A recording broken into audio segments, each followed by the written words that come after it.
So some people came to believe when Paul was in Athens. He left there, crossed over the isthmus, and came to the next largest city, which was Corinth. We're standing in the Forum, the Roman Forum of Corinth. Corinth is a very ancient city. It goes all the way back to Neolithic times. There was a Greek city here that was very powerful. And Corinth resisted the Romans, so in 146 BC, the Romans came and destroyed the Corinthians. They actually leveled the city. A century later, they rebuilt it as a Roman city, and that's the one we see the ruins of today. Although the only thing that lasted was the Temple of Apollo, which you can see behind me. Corinth was a place that Paul came to preach the gospel. It was a place of great diversity because many people came from all over the empire. It was a crucial spot where you could trade, where all the marketplace brought goods from all over the world. So there were many different types of people here. There are many different deities here, many different temples. And there was a great deal of desire, of immorality. Up on the Acro Corinth, there was a temple of Aphrodite. She was worshipped here in this city, one of the leading goddesses of this city. And as a result, there was a lot of immorality and wild living. When Paul came here to Corinth, he met a couple named Priscilla and Aquila who would become strong partners with him in the spreading of the gospel. Priscilla and Aquila were actually from Pontus, which is today in Turkey, but they were recently expelled from Rome along with the entire Jewish community by the Emperor Claudius. There was some kind of riot that was going on among the Jewish community in Rome, and so all Jews were expelled. Well, Priscilla and Aquila came here. They were already believers in Jesus Christ, Jewish believers who, like Paul, were tent makers for a living. And so Paul worked with Priscilla and Aquila while he continued to share the gospel. It was his usual pattern to go into the synagogues first and share about how Jesus is the Messiah according to the scriptures.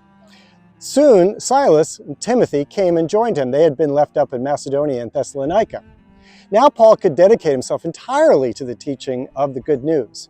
But even though he made a few converts from the synagogue, a man named Crispus, another one named Sosthenes, who were leaders of that synagogue, eventually the people, others in the synagogue, resisted him.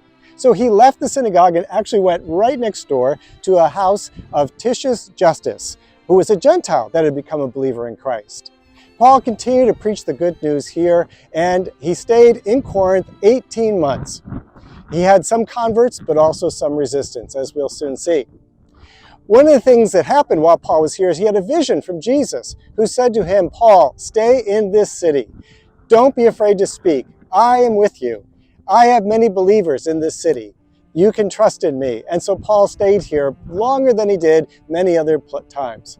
We're standing up here on top of the Bema. That's the place where the local official would rule and make pronouncements overlooking the Forum of Corinth. This is in the Roman time period, and Corinth at this time period is the capital city of Lower Greece. The whole area is ruled from this spot. The proconsul at this time is a man named Gallio. He is a brother to the Stoic philosopher Seneca. During this time, the Jewish people started to resist Paul, those who did not believe in Jesus as the Messiah, and they created an uproar and came and brought Paul to this spot, just down below in the Forum. Gallio was having to make a pronouncement, and they charged Paul with promoting religion that was against the Roman law. But Gallio realized that it was not a real reason to put him in jail.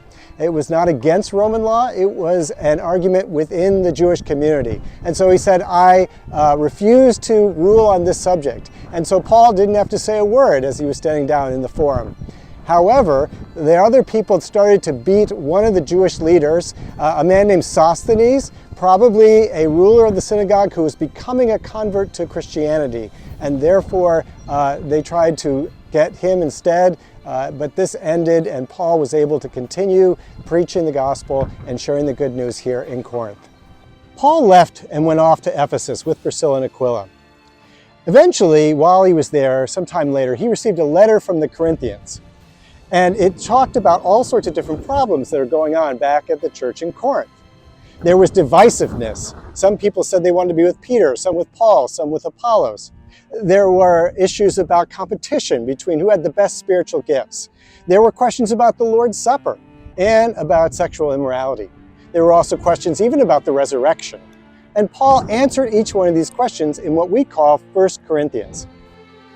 One of the things Paul communicates in his first letter to the Corinthians is the importance of love. It's from this book that we receive the famous passage about love being patient and kind, not jealous or boastful, arrogant or rude. The Corinthians really needed to hear this message because they had been very divided over who they were going to follow. And they had been just controlled by desires too, which were unworthy of God. So Paul teaches them what true love is about. Love is sacrificial. Love is humble. Love is serving, not self-serving. He tried to communicate this message, and this is the message that we need to practice today. True love, love that shares, love that serves, love that's not selfish.